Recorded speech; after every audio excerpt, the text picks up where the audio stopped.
जय हिंद दोस्तों। प्रकाश आईएएस में आप सभी का स्वागत है। दोस्तों, जैसा कि आप सभी को पता है, यूपीएससी द्वारा आयोजित की जाने वाली जो ईपीएफओ का एग्ज़ाम है, जो कि 2 जुलाई को प्रस्तावित है और जो कि होने भी जा रहा है। प्रस्तावित ही नहीं, होने जा रहा है। आपका एडमिट कार्ड आ गया है, सब कुछ हो रखा है।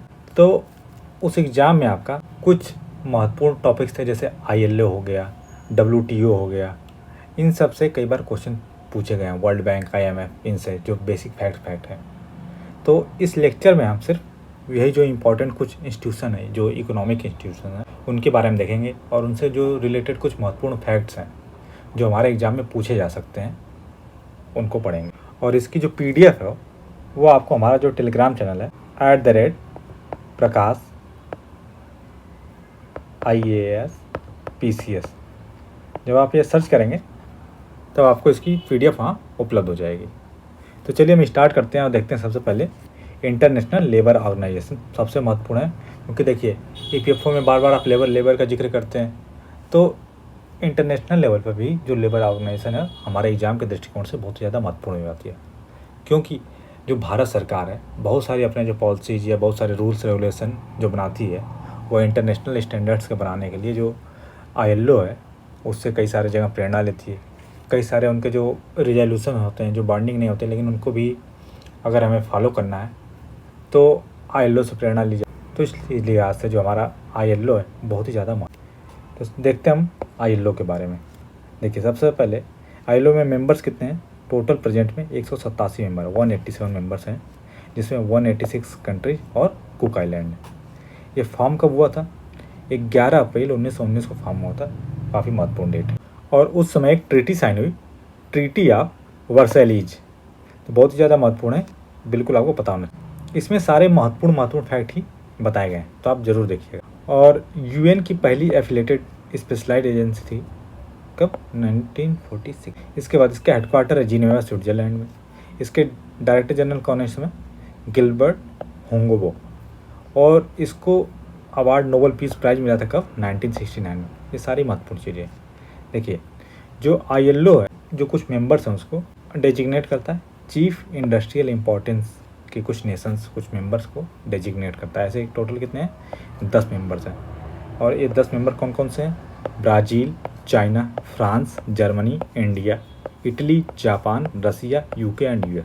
देखिए, इसमें हमारा प्यारा भारत भी है, तो इसलिए काफ़ी ज़्यादा महत्वपूर्ण है। तो इन 10 का नाम आपको पता होना चाहिए। हो सकता है ऑप्शन दे दे कि जो आईएलओ द्वारा जो चीफ इंडस्ट्रियल इंपॉर्टेंस के जो नेशंस है, इनमें से कौन सा नहीं है। तो सिर्फ ये 10 हैं, इसलिए आपको पता होना चाहिए। चलिए आगे हम देखते हैं कुछ कन्वेंसन।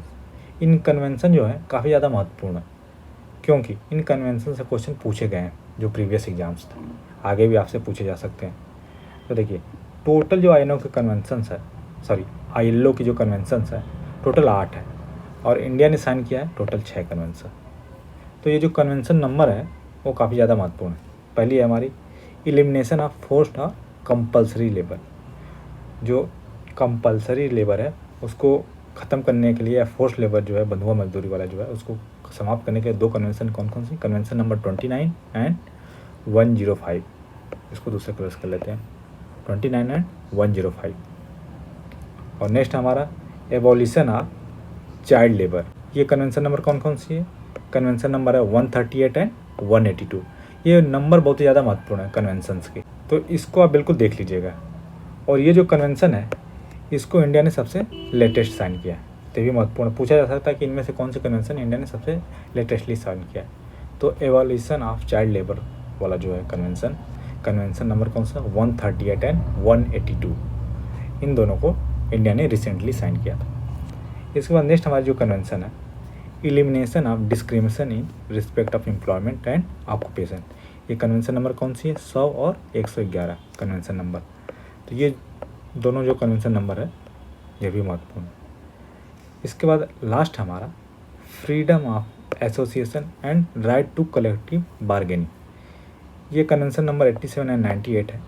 इसको इंडिया ने साइन नहीं किया है, तो ये काफ़ी ज़्यादा ये भी महत्वपूर्ण हो जाता है कि आ जाता है कि इनमें से किसको साइन नहीं किया है, या इनमें से कौन कौन से साइन किया है। तो ये आपको पता होना चाहिए। जहाँ पे कलेक्टिव बार्गेनिंग वाली जो कन्वेंसन है उसको इंडिया ने साइन नहीं किया है, तो महत्वपूर्ण है। कन्वेंशन नंबर भी याद रखिएगा। कन्वेंशन नंबर डायरेक्ट पूछता है आपका, कन्वेंशन नंबर ये, कन्वेंशन नंबर ये। सिर्फ टोटल 8 हैं, तो आपको याद करने में कोई बहुत ज़्यादा परेशानी नहीं होनी चाहिए। ठीक है, ईजी है, इसको बिल्कुल एक बार देख लीजिएगा। ये सारे जो कन्वेंशन नंबर्स हैं ये महत्वपूर्ण हैं, इन सभी को आप देख लीजिएगा। 29 105 आपका किसके लिए, फोर्स या कंपल्सरी लेबर। 138 और 182 किससे, चाइल्ड लेबर से रिलेटेड है। चाइल्ड लेबर वाले बहुत महत्वपूर्ण, क्योंकि एक तो इंडिया ने रिसेंटली साइन किया और चाइल्ड लेबर से रिलेटेड काफ़ी सारी जो न्यूज है चलती रहती है, तो उस चक्कर में भी आपका काफ़ी ज़्यादा इंपॉर्टेंट हो जाता है। इसके बाद कन्वेंशन नंबर 100 और 111 जो है हमारी डिस्क्रिमिनेशन हटाने के लिए है, जो एम्प्लॉयमेंट और ऑक्यूपेशन में कोई डिस्क्रिमिनेशन नहीं होनी चाहिए। और जो कलेक्टिव बार्गेनिंग है जिसको इंडिया ने साइन नहीं किया है वो कौन सा, 87 और 98। सिंपल सा है, 87 और 98, इसको इंडिया ने साइन नहीं किया है। इसके बाद हम आगे आ जाते हैं अपनी ब्रेटन वुड ट्विंस के बारे में। तो देखिए 28 दिसंबर 1944 को क्या हुआ कि 44 कंट्रीज मिले कहाँ पे, ब्रेटन वुड एक जगह है यूएसए में, अमेरिका में। और किसके लिए मिले थे कि एक इंटरनेशनल मॉनेटरी सिस्टम बनाने के लिए।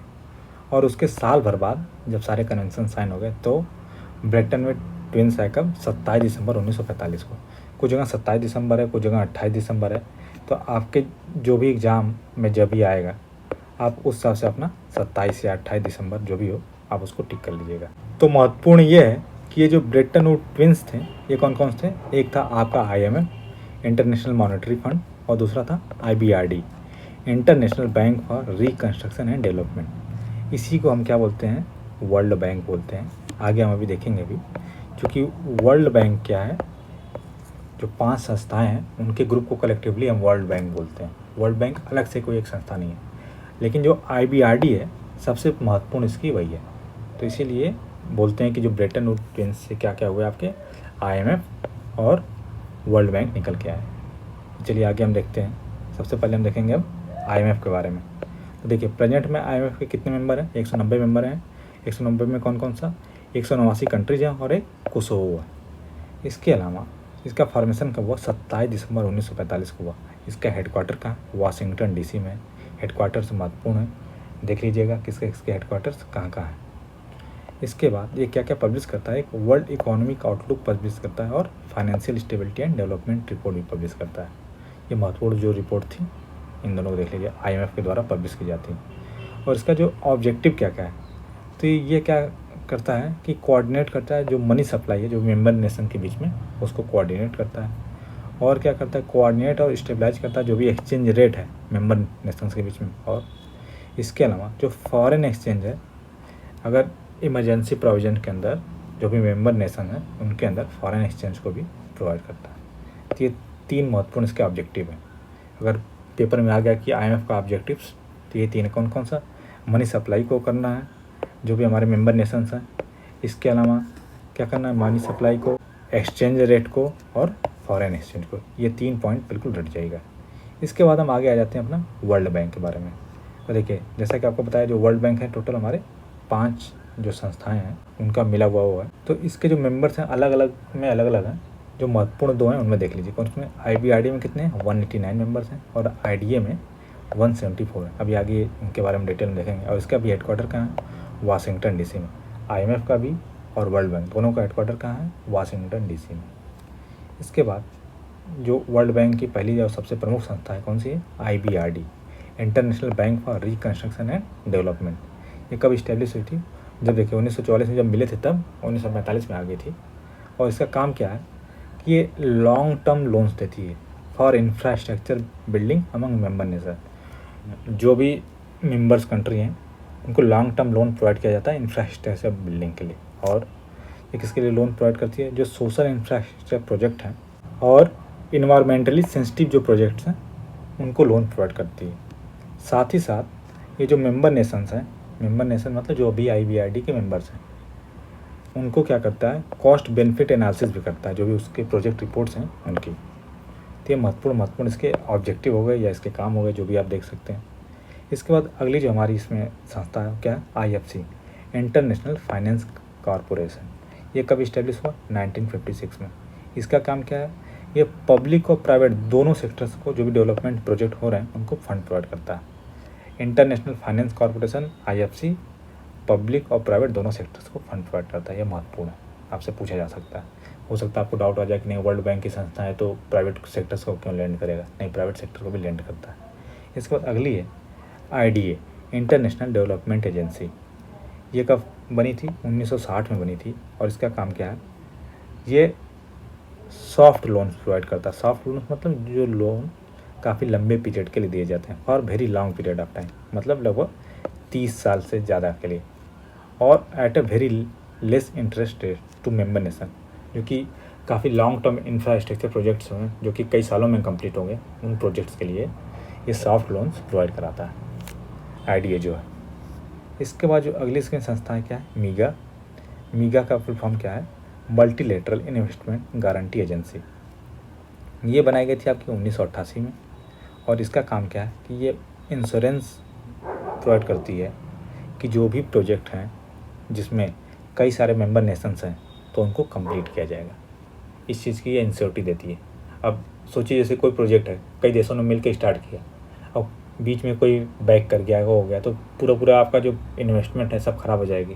तो इसके लिए जो मीगा है ये आपको इंश्योरेंस प्रोवाइड करती है। और ऊपर वाली अब तक जो हमने चारों संस्थाएं पढ़ी, ये चारों संस्थाओं में भारत था इसका मेंबर है।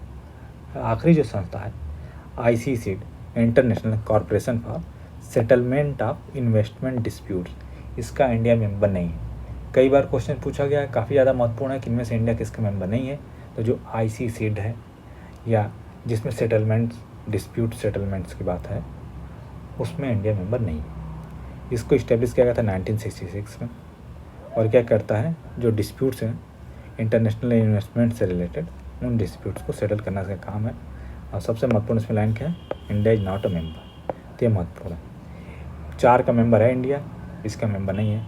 और इससे एक क्वेश्चन और बार बार पूछा गया है कि इनको क्रोनोलॉजी में लगाना होता है। तो देखिए, सबसे पहले आपका बना IBRD, उसके बाद नेक्स्ट आपका बना IFC, इसके बाद नेक्स्ट बना IDA। ये तो तीनों क्रोनोलॉजी में लगे हुए हैं। लेकिन देखिए, उसके बाद बना था आपका ICSID और तब बना था मीगा सबसे लास्ट में बना था। अगर ये पांचों दे दिया तब, और ICSID अगर नहीं दिया आपको, तब ये क्रोनोलॉजी ऐसे लगी हुई है। आप बिल्कुल इसको रट जाइएगा, महत्वपूर्ण है, देख लीजिएगा। इसके बाद हम आगे जाते हैं, कुछ और जो महत्वपूर्ण संस्थाएं हैं उनके बारे में देख लेते हैं। देखिए, एक है हमारा एशियन डेवलपमेंट बैंक, जिसको हम ADB बोलते हैं। ये कभी इस्टेब्लिश हुआ था? 19 दिसंबर 1966 को हुआ था। ईयर याद रखिएगा, नहीं याद हो तो दिसंबर 1966 में। कई बार ऐसे आ जाता है कि वर्ल्ड बैंक, ADB, आपको आगे ब्रिक्स बैंक, इन सबको क्रोनोलॉजिकली लगाना होगा, तो इसलिए आपको ये महत्व हुआ। तो एशियन डेवलपमेंट आया आपका कब? 19 दिसंबर 1966 को। और इसको सजेस्ट किसके सजेशन पे आया था? एक economic committee for affairs of for east थी, उसके सजेशन पे आया था। और इसमें प्रेजेंटली मेंबर्स कितने हैं? 68 मेंबर हैं। इसका हेडक्वार्टर मनीला, फिलीपींस में। और ये क्या करता है कि डेवलपमेंट के लिए लोन्स प्रोवाइड करता है, इंफ्रास्ट्रक्चर डेवलपमेंट के लिए। एशियन डेवलपमेंट बैंक, बस इतना जानिए। इसके बाद अगला जो हमारा इंस्टीट्यूट है क्या? न्यू डेवलपमेंट बैंक, इसको NDB है, इसको ब्रिक्स बैंक भी बोलते हैं। ब्रिक्स बैंक के नाम से जाना जाता है, लेकिन इसका रियल नेम क्या है? New development bank, NDB। NDB जो है कॉन्सेप्चुलाइज किया गया था 2012 में, कहाँ पे? न्यू दिल्ली में। लेकिन ये आया कब? 2014 में, जुलाई 2014 में एक ट्रीटी साइन की गई, और जुलाई 2015 में ये ऑपरेशन हो गया। तो अगर टाइम पूछ देगा तो आपको कब बताना है? जुलाई 2015। ये महत्वपूर्ण है, ठीक है। और इसका जो हेडक्वार्टर है, हेडक्वार्टर कहाँ है? शंघाई, चीन में है। और इसका रीजनल हेडक्वार्टर है हमारा जोहानिसबर्ग, साउथ अफ्रीका में। इसमें मेंबर्स कितने हैं? फ्रेंडली 9 मेंबर्स हैं। इसके बाद इसके जो पहले प्रेसिडेंट थे ये थे KV कामत। कहाँ के? इंडिया के। तो इंडिया के थे, इस वजह से महत्वपूर्ण। और जो ब्रिक्स बैंक है या NDB है, उसकी जो सबसे महत्वपूर्ण बात ये है कि इसमें जो भी मेंबर्स हैं उन सभी को इक्वल वोटिंग पावर दी गई है, और इसमें किसी के पास भी कोई वीटो पावर नहीं है। तो ये महत्वपूर्ण है। आपको क्वेश्चन आ सकता है किसमें वीटो पावर नहीं है किसी के पास? तो जो हमारा NDB है या न्यू डेवलपमेंट बैंक है, उसमें किसी भी कंट्री को वीटो पावर नहीं दी गई और सबको इक्वल वोटिंग पावर दे। इसके बाद जो अगला हमारा Asian infrastructure investment bank, AIIB, ये ऑपरेशनल हुआ था जनवरी 2016 से। इसका हेडक्वार्टर कहाँ है? बीजिंग में। इसमें मेंबर्स हैं 106 कंट्री मेंबर हैं। इसके पहले प्रेसिडेंट थे जिन ल्यूक्वेन, ये महत्वपूर्ण नहीं है। इसके बाद इसमें जो वोटिंग शेयर है, पहले नंबर पे चाइना, उसका 15% है शेयर, क्योंकि उसका कंट्रीब्यूशन भी 15% है टोटल फंड में और उसका वोटिंग शेयर भी। दूसरे नंबर पर हमारा इंडिया है। इंडिया का वोटिंग शेयर है 7.52% इसका वोटिंग शेयर है और इंडिया का कंट्रीब्यूशन कितना है 8.51% कंट्रीब्यूशन। तो जो इंडिया है वह आपका वोटिंग शेयर और कंट्रीब्यूशन दोनों के मामले में सेकंड पोजीशन पे। यही महत्वपूर्ण डाटा है, इसको देख लीजिएगा। इसके बाद हमारी अगली बॉडी है वर्ल्ड ट्रेड ऑर्गेनाइजेशन WTO। ये भी काफ़ी ज़्यादा महत्वपूर्ण है, इससे क्वेश्चन पूछे गए हैं तो देख लीजिए। ये इस्टेब्लिश कब हुई थी? 1 जनवरी 1995 को इस्टेब्लिश हुई थी। इसका हेडक्वार्टर है जिनेवा स्विट्ज़रलैंड में। अच्छा, WTO से पहले एक और ऑर्गेनाइजेशन था वर्ल्ड का जो ट्रेड है उसको रेगुलेट करने के लिए, बाकी कार्य के लिए कोऑर्डिनेट करने के लिए। जो पहले ऑर्गेनाइजेशन थी उसका नाम था GATT। क्या था? General agreement on tariff and trade. ये कब बना था? 1948। इसको क्या किया गया, एक उरुग्वे में कॉन्फ्रेंस हुई, उरुग्वे राउंड 1986 से लेकर 1994 तक। और इस उरुग्वे राउंड में क्या किया गया, GATT एबॉलिश कर दिया गया और उसके स्थान पे एक नई संस्था का उदय हुआ। उसका नाम क्या था? WTO, world trade organisation. इसमें प्रेजेंटली कितने मेंबर्स हैं? 164 मेंबर हैं। एक तो 160 कंट्रीज और कौन? एक यूरोपियन यूनियन है अलग से ही, हांगकांग, मकाओ और ताइवान। चाइना इसको क्लेम करता है लेकिन WTO में ये अलग अलग से। तो ये महत्वपूर्ण है। कौन कौन से आपके? हांगकांग, मकाओ और ताइवान, ये तीनों WTO में अलग से मेंबर है, महत्वपूर्ण है। इसके बाद आगे इसमें देख लेते हैं जो कुछ महत्वपूर्ण चीज़ें।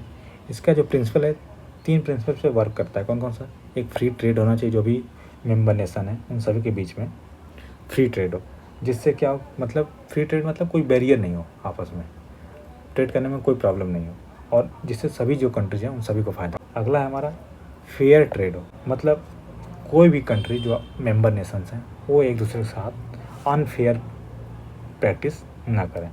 जैसे चाइना करता है कि डंप कर देता है, जैसे कोई सस्ता प्रोडक्ट बना के दूसरे कंट्री में ले जाकर उसको डंप कर दे बहुत ही कम रेट पे, तो वहाँ का जो लोकल प्रोडक्ट है, लोकल मार्केट है, वो पूरी तरह से डिस्ट्रॉय हो जाए। ऐसा कोई भी ट्रेड ना करे। और थर्ड है हमारा ट्रेड विदाउट डिस्क्रिमिनेशन। ये ट्रेड विदाउट डिस्क्रिमिनेशन में 2 चीज़ें आती हैं आपकी। एक तो मोस्ट फेवर्ड नेशन। देखिए MFN स्टेटस हमने बहुत बार सुना होगा कि नहीं, पाकिस्तान का मोस्ट फेवर्ड नेशन वाला स्टेटस हमने हटा दिया था। तो ये मोस्ट फेवर्ड नेशन वाला जो कॉन्सेप्ट की जितने भी कंट्रीज हैं जो कि WTO के मेंबर हैं, वे मेंबर एक दूसरे को मोस्ट फेवर्ड नेशन का दर्जा देंगे और आपस में एक दूसरे को कुछ ट्रेड कंसेशन दिया करेंगे। इसके अलावा नेक्स्ट हमारा इसमें में क्या, नेशनल ट्रीटमेंट। तो जो नेशनल ट्रीटमेंट है इसमें क्या होता है कि जो आपके गुड्स हैं, जैसे सपोज दैट एक ही चीज़ आप बना रहे हो, दूसरी कंट्री बना रही है, तो उन दोनों को इक्वल ट्रीटमेंट होगी किसी भी कंट्री में। तो यही आपके 3 महत्वपूर्ण जो WTO के प्रिंसिपल्स हैं, आप इनको एक बार ज़रूर देख लीजिएगा, क्वेश्चन आपका पूछा जा सकता है। ठीक है, तो दोस्तों यही था हमारा जो कुछ जो महत्वपूर्ण बॉडी थी इकोनॉमिक्स से रिलेटेड, उनको हमने देखा। अगर आपको इसकी PDF चाहिए तो PDF आपको @प्रकाश IAS PCS ये जो टेलीग्राम चैनल है इस पर उपलब्ध। और अगर आपको वीडियो पसंद आए तो वीडियो को लाइक करें, चैनल को सब्सक्राइब करें और अपने दोस्तों के साथ अवश्य शेयर करें। धन्यवाद।